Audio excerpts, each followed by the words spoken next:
Hello guys, welcome back to my channel. It's your favorite lawyer again. So today we'll be looking at a topic called subpoena. Now, subpoena is basically a formal document that is issued by a court of law. And in that document, court mandates the person that the subpoena is issued to either come to court to give evidence or to produce a document for the party that has made the application for the subpoena. So what this means is that in a let's say in a court proceedings where a party in that matter needs a document from anybody, but that document is necessary and is very vital to his case, or the other party needs a person to come and give evidence, oral evidence in court, and oral testimony, and be cross-examined, because once you come to court and give evidence orally, you are supposed to be cross-examined. It's the right of the other party to always cross-examine you, because you can always say what you want to say, but when they cross-examine you, they now ask you questions. That's why we call it the fire of cross-examination. So when you are put under the fire of cross-examination, you are asked questions, then the truth or otherwise of the evidence that the person has given can be brought out through cross-examination. So where a party needs a document to be produced in court, he needs a document that is vital to his case, or he needs somebody to come and give evidence in that case, and the person is unwilling to come, but the party knows that that person's evidence is very crucial for his matter. In any of these instances, the party that requests this will now apply to the court for subpoena to the persons that the parties want it to be issued to. So a subpoena is something that mandates an action, and so it's the authority of the court to force and compel somebody to either produce a document or come to court and give oral testimony in court. By virtue of understanding what a subpoena is, you can see that subpoenas have two broad types, two broad categories. So unfortunately, there's no English name for these categories. They are known by their Latin names. And the one to produce a document is called subpoena duces tecum, while the one to come and give oral testimony in court is called subpoena ad testificandum.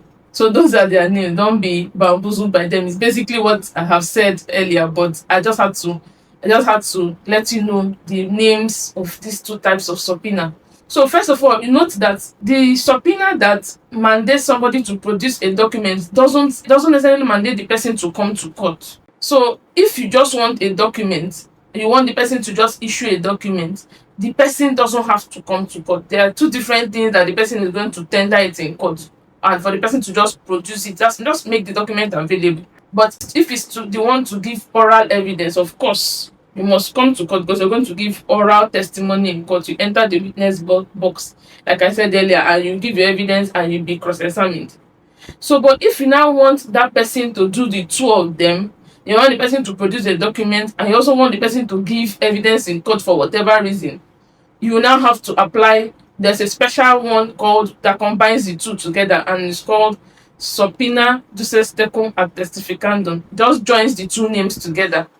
So you have to be careful. If you're a party that is being issued a subpoena, you look at what is issued, because it will be stated on the face of the document that is mandating you the subpoena from the court.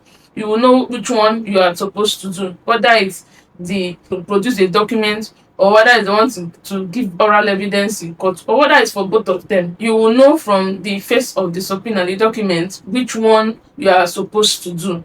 So let's see some examples of this subpoena, some live examples. So during the presidential elections, there was a case where one of the contestants for the presidential elections, Alhaji Atiku Abubakar, he was trying to talk about the qualifications of the current president who he ran against.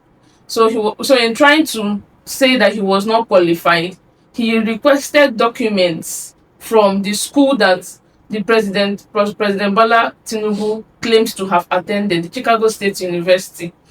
And because he needed to confirm the records of the school, to confirm that President Bola Tinubu attended the school, he had to write to the school to show records and prove that President Bola Tinubu attended the school. Meanwhile, the school was not supposed to issue private documents belonging to somebody else to another party.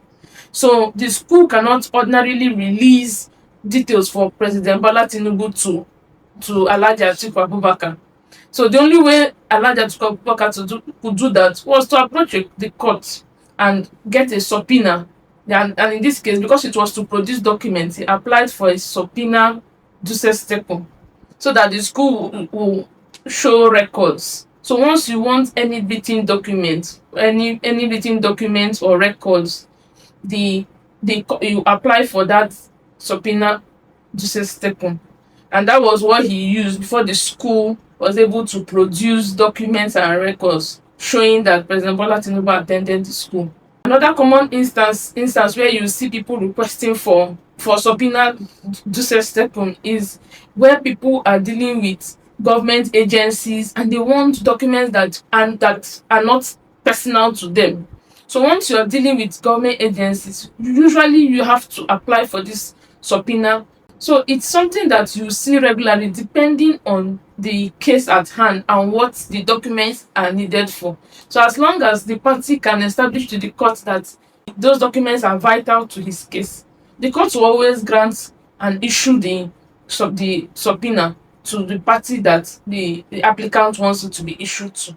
So you see instances also during the elections, you see people also applied for this subpoena to issue it to INEC, so that they can produce the raw results from polling units. That's when they were trying to determine the actual results of elections. It's something that you commonly see depending on the need and depending on the facts of the case at hand.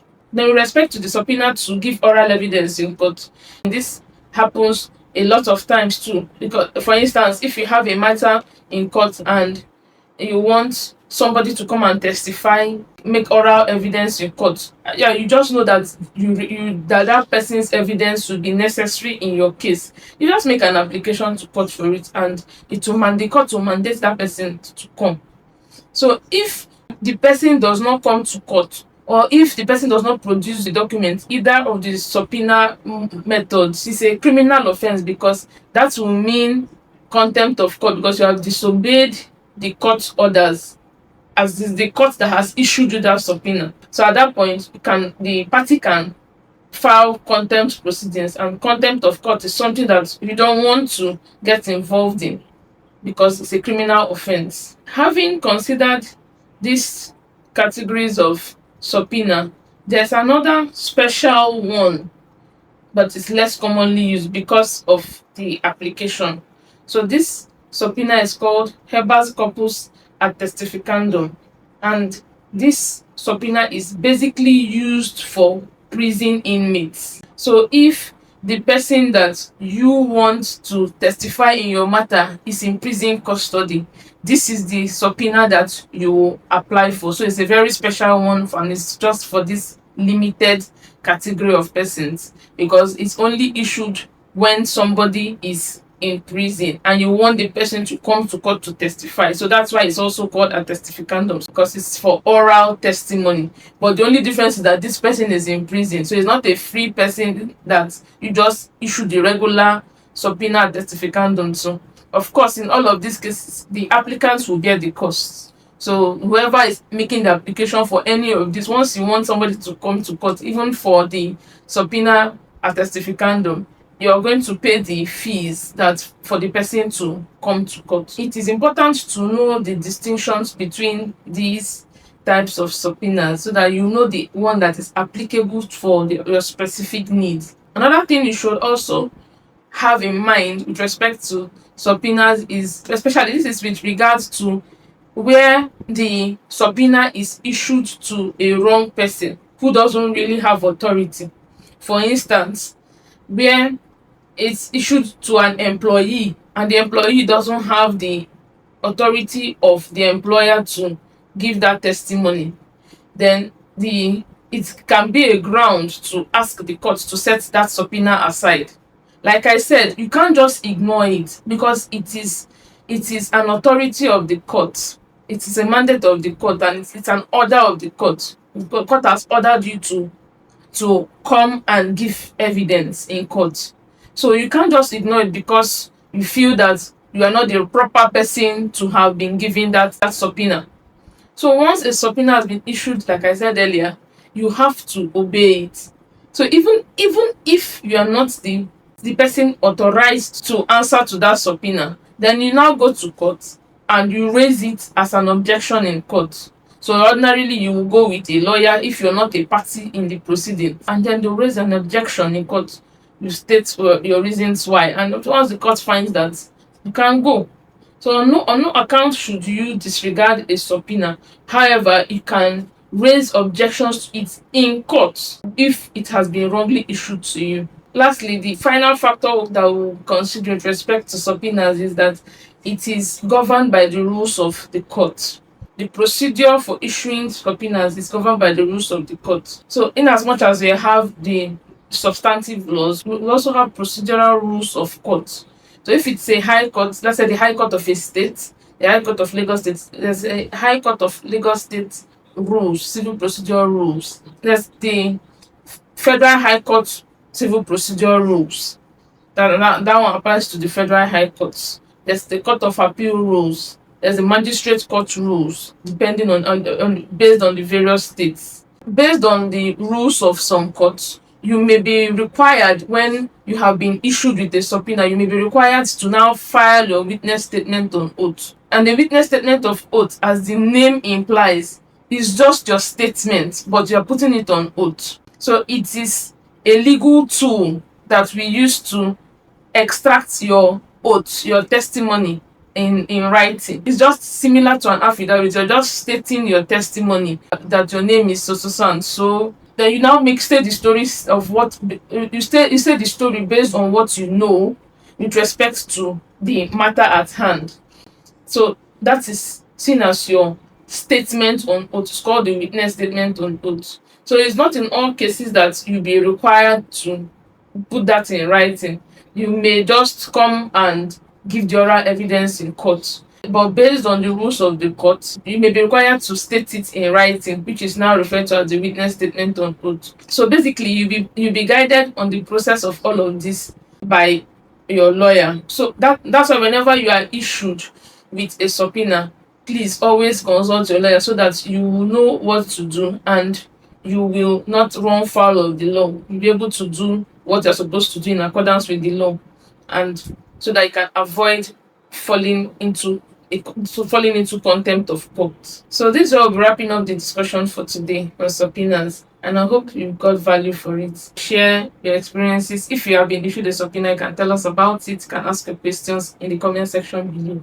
And please do well to like the video and also subscribe to the channel so that you get more updates when we have more videos on the channel. Thank you for watching. I'll see you in my next video. Bye.